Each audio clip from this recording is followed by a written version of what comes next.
బాధపడుతున్నామా లేదా మనం? ఇంకొక కవి రాసిండు, మాయమైపోతున్నాడమ్మ మనిషి అన్నవాడు, మాయమైపోతున్నాడమ్మ మనిషి అన్నవాడు, మత్స్సుకైనా లేడు చూడు, మత్స్సుకైనా లేడు చూడు, మానవత్వం ఉన్నవాడు, మానవత్వం ఉన్నవాడు. అయితే ఆ కవి ఇప్పుడు మళ్ళీ సవరించి రాయవలసిన సమయం ఇది. మాయమై పోలేదమ్మా మనిషి అన్నవాడు, మాయమై పోలేదమ్మా మనిషి అన్నవాడు, ఈటెల రాజన్న ఇక్కడున్నాడు చూడు, ఈటెల రాజన్న ఇక్కడున్నాడు చూడు, మానవత్వం ఉన్నవాడు, మానవత్వం ఉన్నవాడు, మనిషి అన్నవాడు, మనిషి అన్నవాడు. ఈ కవిత కూడా సరిగ్గా ఈటెల రాజేందర్ గారి గురించే రాసినట్టయింది.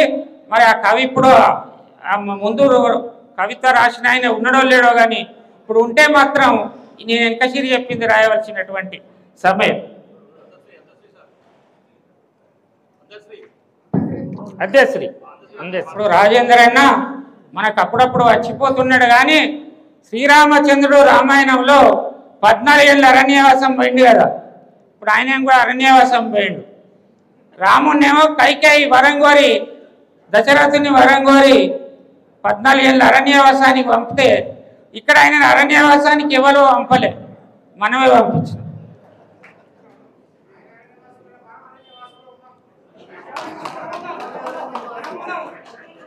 మరి అరణ్యవాసం ఎప్పుడు ముగుస్తుంది?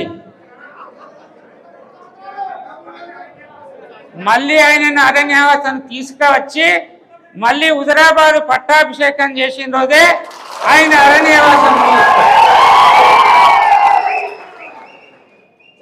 అది త్వరలో జరగాలి. మరి అది త్వరలో జరగాలంటే అక్కడ 5 ఏళ్ళు కావాలి అంటాడు. ఇక్కడ 2020 జమిలి ఎన్నికలు వచ్చినా కూడా అక్కడ ఎంపీ ఉంటా కాబట్టి నేను అత్తనో రాను అంటాడు కావచ్చు. మరి మన అందరం పోయి బతిలాడాలి, బతిలాడాలి.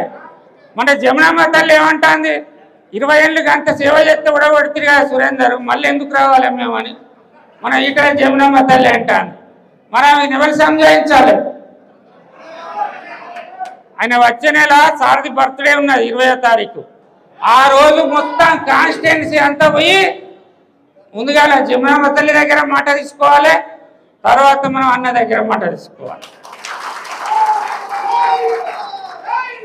ఇక ఇంకొకటి, రాజేంద్రన్న నియమ నిబద్ధత గల కార్యకర్త. ఆయనకు పార్టీ అంటే పార్టీలో ఉన్నప్పుడు పార్టీ ముఖ్యం, ఆయనకు ఏది కూడా ముఖ్యం కాదు. దాని గురించి చిన్న ఎగ్జాంపుల్ చెప్తే ఎక్కువ టైం లేదు మనకు. భారతదేశాన్ని అప్పుడు అక్బర్ చక్రవర్తి పరిపాలించేది, రాజు అక్బర్ చక్రవర్తి పరిపాలించినప్పుడు ఆయన దగ్గర బీర్బల్ అనే ఒక మంత్రి ఉండేది. అప్పుడు మనకు వంకాయ అనేది భారతదేశంలో అప్పుడు కొత్తగా వంకాయలు వచ్చినాయట. వచ్చినాక ఇవి ఏంటి బీర్బల్ ఇవన్నీ అని అంటే, వీటిని ప్రభు వీటిని వంకాయ అంటారట అన్న వాళ్ళు వాటిని వంటని పిలిచి వాటిని వండి పెట్టు అన్నాడు. ఆ కూర చూసినాక అక్బర్ పాషాకు చక్రవర్తికి ఆ కూర బాగా నచ్చింది. అబ్బా బీర్బల్ ఇంత మంచిగా ఉన్నది కూర అని చెప్పి రోజు ఈ వంకాయనే వండోరి అన్నాడట. అంటే అప్పుడు బీర్బల్ అంటాడట, ప్రభు అది దేవుళ్ళు మెచ్చినటువంటి కూర అది వంకాయ, అందుకే దేవుడు దానికి నెత్తి మీద కిరీటం పెట్టిండు. తొడిమి ఉంటుంది కదా వంకాయకు, ఆ తొడిమే నేను కిరీటం అన్నాడు. వంకాయకు దేవుడు కిరీటం అందుకే పెట్టిండు ప్రభు, అది వంకాయ కూరలలో రాజు కాబట్టి కిరీటం పెట్టిండు అన్నాడు.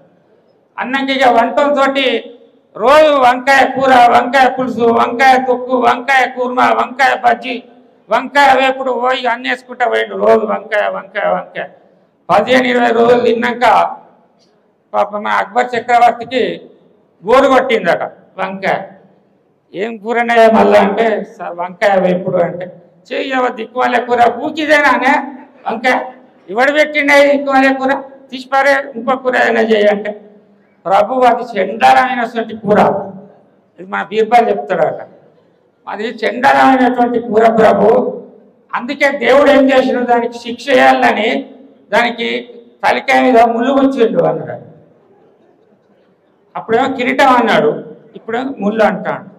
ఏంది బీర్బల్, అప్పుడేమో నేను మంచిగా ఉన్నది కూర అన్నప్పుడేమో కిరీటం పెట్టిండు అన్నావు, మరి ఇప్పుడు నేను తిట్టిన అది కూర చెండాలా ఉన్నది అన్నప్పుడు ముళ్ళు గుచ్చిండు అంటాను, నువ్వు ఏదో వాడికి అదే మాట్లాడతావు అంటే అప్పుడు బీర్బల్ అంటాడట, ప్రభు నేను మీకు సేవకుని, మీరు చెప్పిందే నాకు వేదం, కానీ నేను వంకాయకు సేవకుని కాదు కదా.